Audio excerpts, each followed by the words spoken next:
오늘 죽음을 이기시고 부활하신 우리 예수 그리스도의 은혜 안에서 예배합니다. 이 시간 함께 말씀 나누기 전에 이 부활의 기쁨을 우리 사랑하는 성도님들과 함께 나눴으면 좋겠는데요.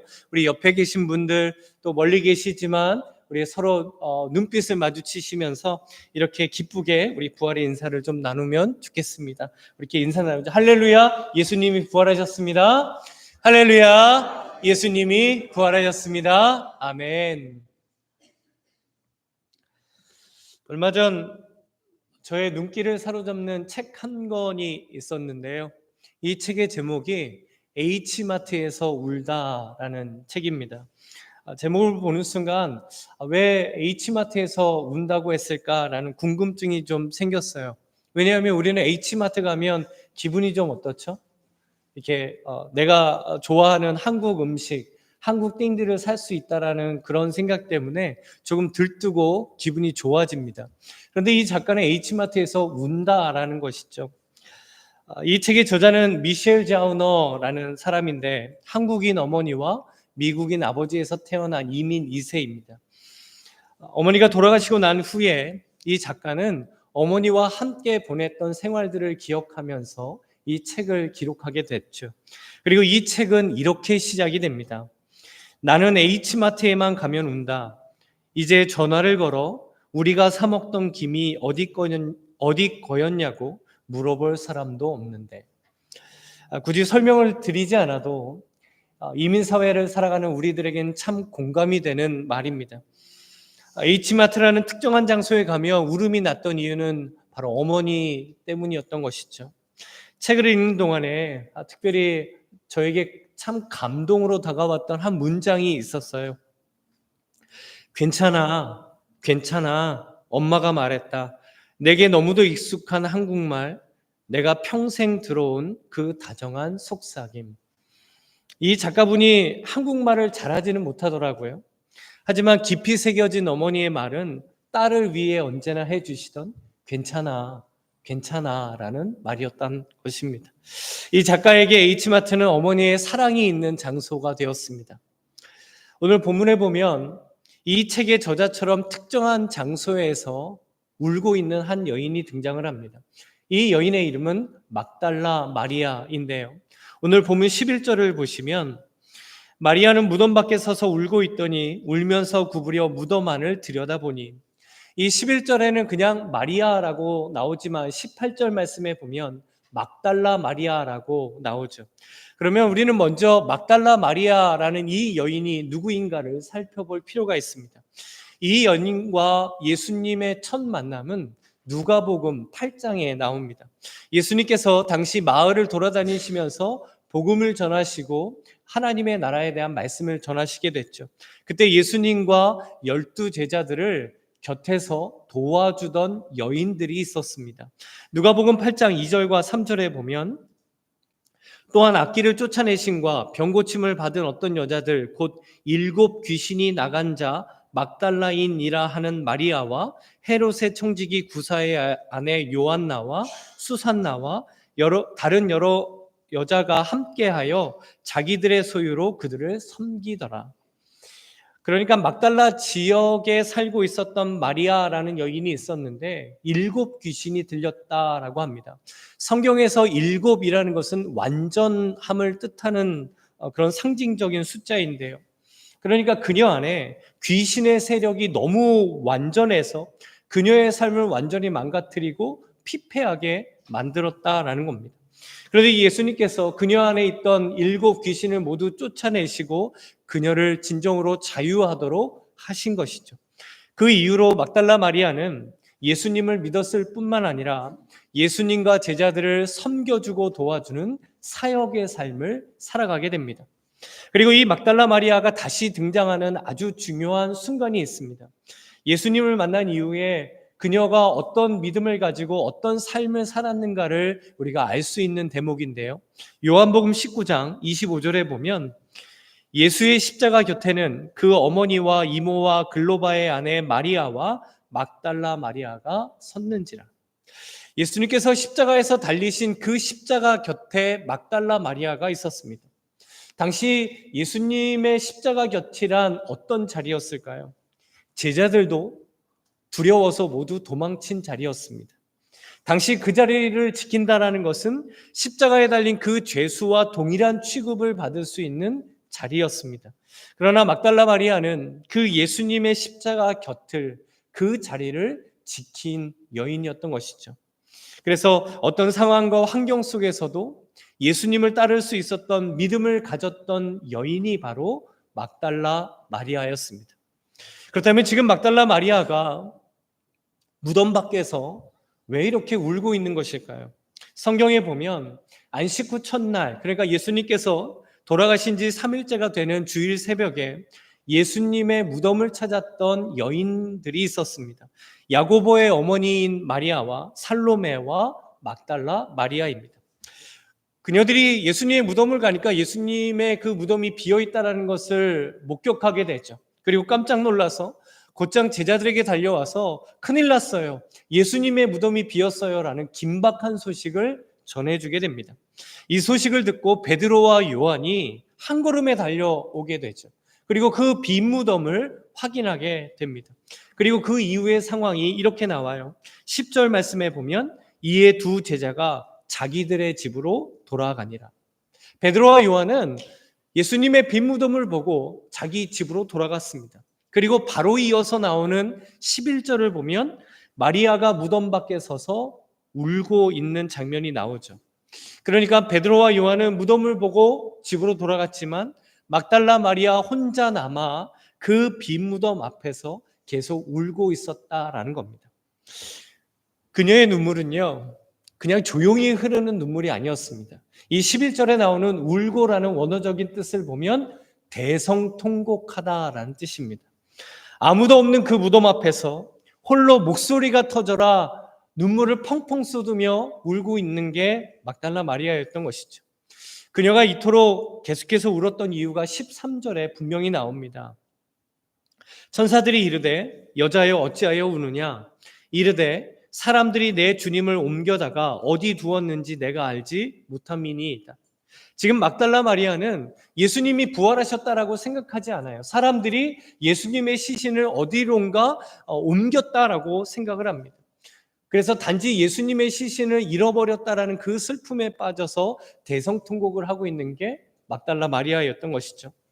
그렇게 빈 무덤 앞에서 울고 있던 마리아를 이제 부활하신 예수님께서 찾아오십니다. 그리고 예수님께서 그 여인에게 이렇게 말씀하세요. 15절 말씀인데요. 예수께서 이르시되 여자여 어찌하여 울며 누구를 찾느냐 하시니, 지금 예수님께서 막달라 마리아에게 어떻게 다가오셨을까요? 너는 왜 부활을 믿지 못하느냐? 내가 부활한다고 몇 번이나 말했는데 너는 왜 이렇게 믿음이 없는 거냐? 그 눈물을 당장 그치지 못해? 라고 책망하셨을까요? 예수님께서는 마리아의 마음을 위로하기를 원하셨고 부활하신 예수님을 보고 믿기를 간절히 원하셨습니다. 그래서 이런 뉘앙스로 막달라 마리아에게 말씀하시지는 않았을 겁니다. 그 예수님의 마음을 우리가 알 수 있는 것이 있는데요. 부활하신 예수님께서 왜 12제자들이 아니라 가장 먼저 막달라 마리아에게 나타나셨던 것일까요? 부활의 증인들이 될 사람들이 많았을 텐데 왜 그 부활의 첫 증인이 막달라 마리아가 되도록 예수님께서 그녀 앞에 나타나셨겠습니까? 그때 예수님이 가장 절실히 필요했던 인물이 바로 막달라 마리아였기 때문입니다. 그런데 이 예수님의 애틋한 마음과는 반대로 마리아는 예수님을 보고요, 예수님인지 알지를 못합니다. 그래서 동산을 지키는 동산지기인 줄 알고 혹시 예수님의 시신을 옮긴 곳을 알면 좀 알려주세요, 내가 예수님의 시신 좀 찾을 수 있도록 좀 도와주세요 라고 합니다. 지금 우리 입장에서 보면 아니 어떻게 예수님을 못 알아볼 수 있지라고 생각할 수 있습니다.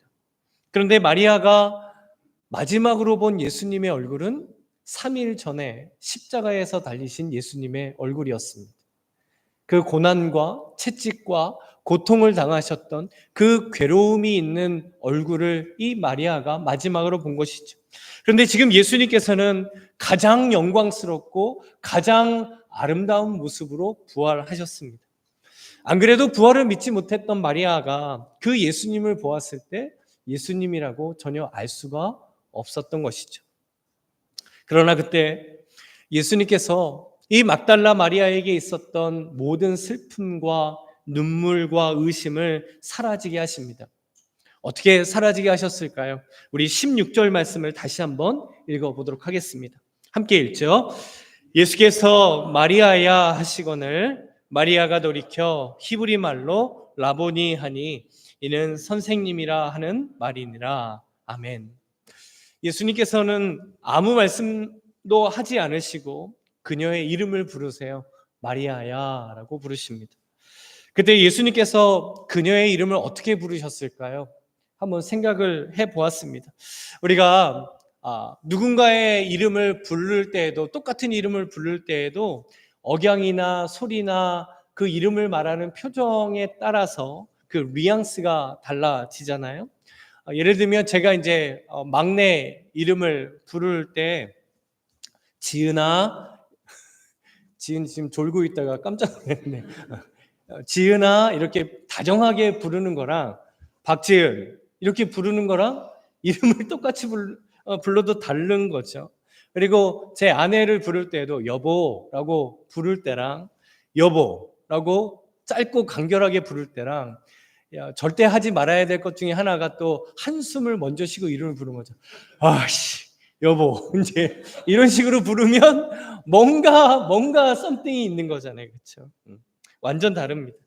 자기 이름이 어떻게 불리는지를 들어보면 그 분위기를 금세 알게 됩니다. 지금 마리아의 모습만 보면 예수님께 책망받기에 충분하죠. 예수님이 그렇게 내가 죽은 후에 3일 만에 부활할 것이다 라고 말씀해 주셨는데도 믿음 없음에 그 부활에 믿지 못하는 모습을 지적당해야 할 것 같습니다.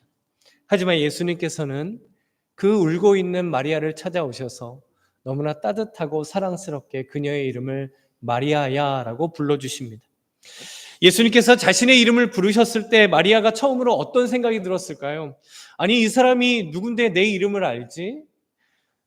이 사람이 누구이길래 내 이름을 이렇게 다정스럽고 사랑스럽게 부를까라는 생각이었을 것 같습니다.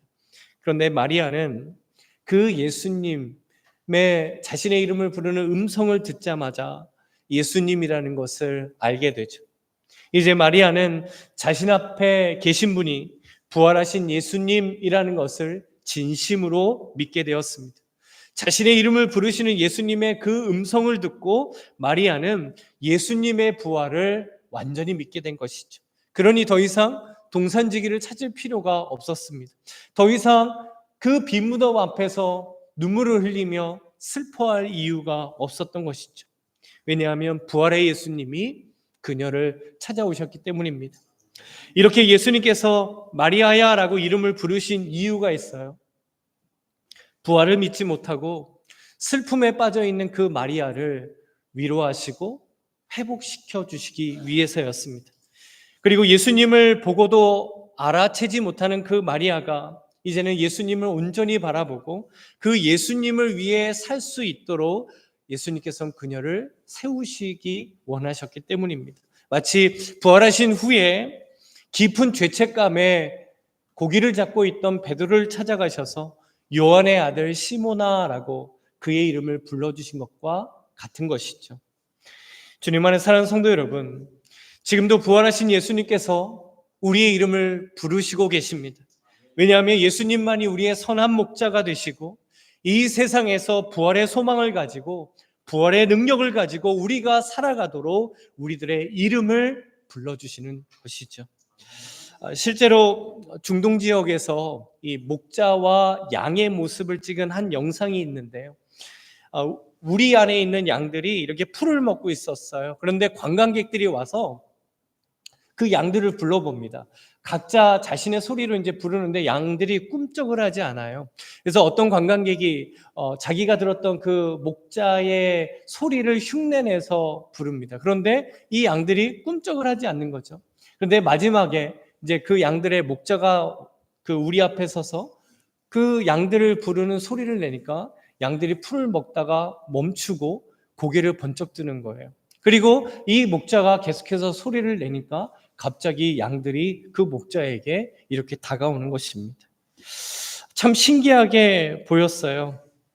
이 양들은 자신의 목자의 소리를 분명히 알았기 때문에 자기를 부르는 다른 사람의 소리에는 꿈쩍하지 않고 목자의 소리만을 듣고 그 목자에게 올 수 있었던 것이죠.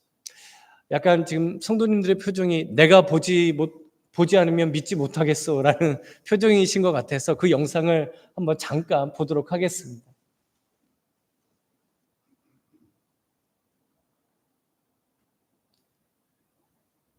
이게 소리가 이제 좀 나야 되는데 이제 괜찮습니다. 제가 이렇게 이 사람이 이제 관광객이에요. 그래서 계속 불러보는데 이제 이 양들이 꿈쩍을 하지를 않죠.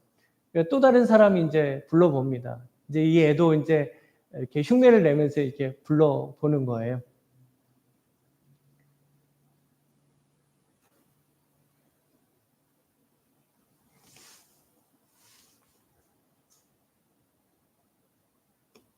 이제 세 번째 이 사람은 이제 목자의 소리를 이렇게 흉내내면서 불러봅니다. 근데 이제 양들이 이제 전혀 반응이 없죠. 그리고 이제 목자가 나와서 이제 부르기를 시작을 합니다. 근데 양들이 갑자기 머리를 들죠. 그렇죠? 그리고 이 목자가 늘 양들을 부르던 소리를 내기를 시작을 합니다. 그랬더니 양들이 이렇게 모여들기를 시작을 하는 거죠. 그렇죠? 저 소리가 이렇게 굉장히 이렇게 큰 소리나 그런 소리도 아닙니다. 오로로로로 이런 비슷한 소리예요. 그런 소리를 내니까 저렇게 양들이 목자에게 오는 겁니다. 그리고는 이제 저 양들이 목자를 따라다니기를 시작을 하는 거죠. 이 모습을 보면 성경에서 예수님께서 목자와 양의 관계를 말씀해 주신 것이 피부적으로 와 닿습니다. 예수님께서 나는 선한 목자이다 라고 하시면서 이렇게 말씀해 주십니다. 요한복음 10장 3절에 보면 문지기는 그를 위하여 문을 열고 양은 그의 음성을 듣나니 그가 자기 양의 이름을 각각 불러 인도하여 내느니라. 선한 목자는 자기 양의 이름을 각각 부르고 인도하십니다. 여기서 목자와 양의 두 가지의 중요한 관계를 말씀해 주시죠. 첫 번째는 목자는 양의 이름 하나하나를 알고 있다는 사실입니다. 두 번째는 양은 자신의 이름을 부르는 목자의 음성을 분명히 알고 우리가 영상에서 본 것처럼 그 목자만을 따라간다라는 사실입니다. 부활하신 예수님이 우리에게 소망이 되시는 이유는요, 우리가 영원한 생명을 가지고 살아갈 천국의 소망이 있기 때문만은 아닙니다. 이 세상을 살아가는 동안에도 부활하신 예수님께서 마리아야 라고 부르신 것처럼 나의 이름을 부르시며 부활의 은혜를 베풀어 주시는 줄로 믿습니다. 나의 이름을 부르시며 위로해 주시고 함께 아파해 주시고 믿음으로 살아갈 수 있는 힘을 주시는 분이 부활하신 예수님입니다. 그리고 혹시 우리가 잘못된 길로 가고 있다라면 우리의 이름을 부르셔서 올바른 믿음의 길로 옮기도록 우리의 이름을 부르시는 분이 바로 부활하신 예수님이신 것이죠. 시간이 갈수록 누군가가 제 이름을 불러주는 경우가 점점 줄어드는 것 같습니다. 성도님들은 어떠세요? 요즘 누가 내 이름을 불러준 적이 있었나 한번 이렇게 떠오르는 기억이 있으신가요? 이제는 저는 목사라는 것이 이 호칭이 저의 거의 이름이 되는 것 같습니다. 그런데 가끔 이제 한국에 있는 아주 오래된 친구들과 통화를 하다 보면 이제 주원아라고 얘기를 하는데, 근데 그 이름이 오히려 생소하게 느껴질 정도입니다. 그런데 언제나 저의 이름을 너무나 따뜻하게 불러주시는 분이 계십니다. 바로 예수님이세요. 힘들고 지칠 때, 위로가 필요할 때, 또 어떤 마음이 상하거나 내 자신에게 실망한 상황에서 기도할 때 예수님께서 야, 박 목사라고 부르시면 어떨까 생각을 좀 해봤어요. 그러면 제가 아마 맞아. 내가 목사지. 목사라면 이러면 안 되지. 목사라면 이렇게 흔들리면 안 되지. 목사가 어떻게 이런 마음을 가질 수 있나? 정신 차려야지. 아유, 내가 모자라도 한참 모자라는구나. 라고 할 것 같습니다. 그런데 그때 기도할 때마다 예수님께서는 늘 저에게 주어나라고 저의 이름을 불러주시는 것을 느낍니다. 마치 울고 있는 막달라 마리아에게 마리아야라고 이름을 부르신 것처럼, 베드로에게 요한의 아들 시몬아라고 이름을 불러주시는 것처럼 늘 저의 이름을 불러주시죠. 그러면 많은 것들로 설명할 수 없는, 말로 할 수 없는 위로가 찾아오면서, 그래, 예수님이 나를 아시지. 그래, 예수님이 내 상황을 아시지. 그래, 예수님이 내 마음을 아시지. 라고 하시며 새 힘을 주시고 예수님을 더 의지하게 하시고 예수님을 더 사랑하며 살아갈 수 있는 은혜를 주시는 것을 경험하게 됩니다. 주 안에 사랑하는 성도 여러분, 누구 이름은 불러주시고 누구 이름은 불러주시지 않는 것이 아닙니다. 예수님께서는 각각의 양의 이름을 불러주십니다. 부활하신 예수님께서 나의 이름을 부르실 때 이렇게 그리스도인에게는 한없는 은혜가 찾아오는 것이죠. 나의 약함을 아시고 나의 모든 것을 아시는 부활하신 예수님께서 나의 이름을 부르시며 우리와 함께하고 계시는 줄로 믿습니다. 그리스도인이 그래서 가장 선명하게 들어야 하는 것은 나의 이름을 부르시는 주님의 음성입니다. 그런데 세상의 소리가 때로는 나에게 너무 많이 들려서, 때로는 예수님의 음성이 아닌 세상의 소리가 내 귀에 너무 크게 들리면 나의 이름을 부르시는 예수님의 그 음성을 우리가 듣지 못하게 됩니다. 우리 세상의 소리의 볼륨을 좀 줄여가면 좋겠습니다. 그리고 나의 이름을 불러주시는 부활하신 예수님의 음성에 귀를 기울이기 원합니다. 그 주님의 음성을 듣고 우리의 선한 목자 되신 부활하신 예수님을 따라가는 저와 성도님들 되시고 우리 주성교회 교회 되시기를 간절히 소망합니다. 그렇다면 이렇게 감격적으로 만난 예수님과 막달라 마리아는 어떻게 되었을까요? 그 감격과 기쁨과 믿음으로 충만한 은혜로운 장면이 연출될 것 같습니다. 그런데 17절 말씀에 보면요, 전혀 그렇지 못한 상황이 펼쳐집니다.